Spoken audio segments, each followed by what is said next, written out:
Hey guys, this is Goku, and on this channel we talk about poker and ideas that can improve your life.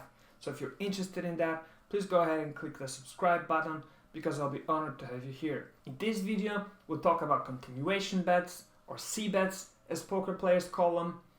We'll talk about what these are, when to use them and how to use them. So let's get right into it.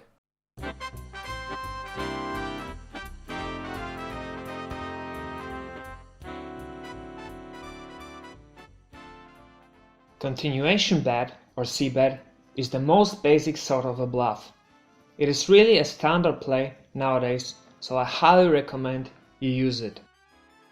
A seabed happens when you've raised pre-flop, you've missed the flop, and you're first to act, or the other players have checked to you.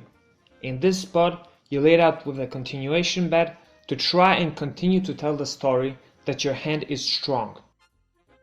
Seabeds have a high chance of success because when your opponent also missed the flop, it's hard for him to call as your story is consistent, you show strength pre-flop and now you continue on the flop.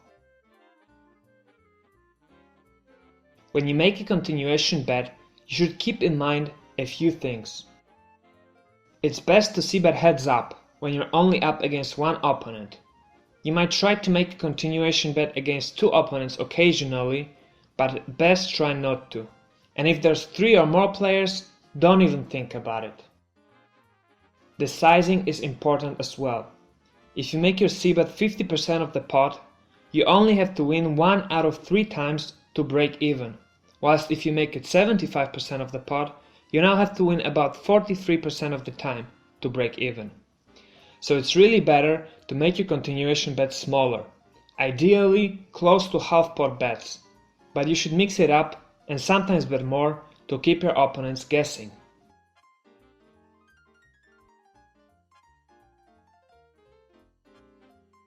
Also, you should pay attention to the structure of the flop and the hand you're holding. If, for example, you have a draw and are last to act, you should probably check most of the time, especially if your opponent is an aggressive player. On the other hand, if you miss the flop completely, you should always seabed, as it's your only chance of winning the pot. Another situation would be if the board is wet, meaning it's got lots of possible draws or a couple of high cards. You don't want to often seabed such board, because the probability that your opponent has connected with it somehow is too high for a continuation bet to be profitable.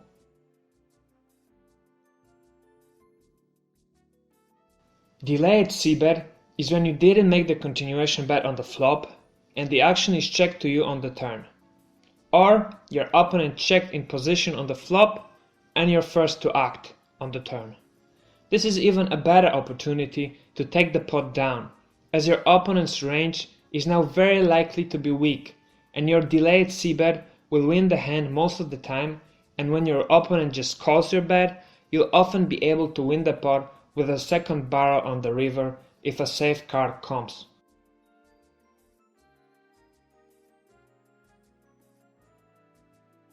Okay, great. Let's sum up what you've learned. Almost every time when you raise pre-flop and miss the flop, you should make a continuation bet. Depending on the structure of the board, your hand and your knowledge about your opponent, you can make it anywhere from 1/4 of the pot to 3/4. Obviously, the smaller the better, but you have to make sure you're betting enough to do the job, which is to get a fold. And also you want to make sure your opponents cannot tell from your betting that you hit your hand or are just seabetting to get a fold because you missed. The best spots for seabeds are dry boards against tight players. In general, when you missed, you should make a continuation bet most of the time. When you hit a draw, depending on the strength of it and whether you're in or out of position, sometimes you can play check call or check behind to take a free card, and sometimes you can seabed. If the board is wet and your opponent is loose and aggressive, most of the time you're better off just checking and giving up on the hand if they bet. Hey, thanks for watching this video. If you have any questions or comments, please go ahead and post them below and I'll be sure to answer them as best as I can. If you enjoyed this video, Please give it a thumbs up and subscribe to watch more videos like this in the future. This video is part of a complete poker course dedicated to beginner and casual players that teaches the fundamentals, the most basic principles and strategies of No Limit Texas Hold'em.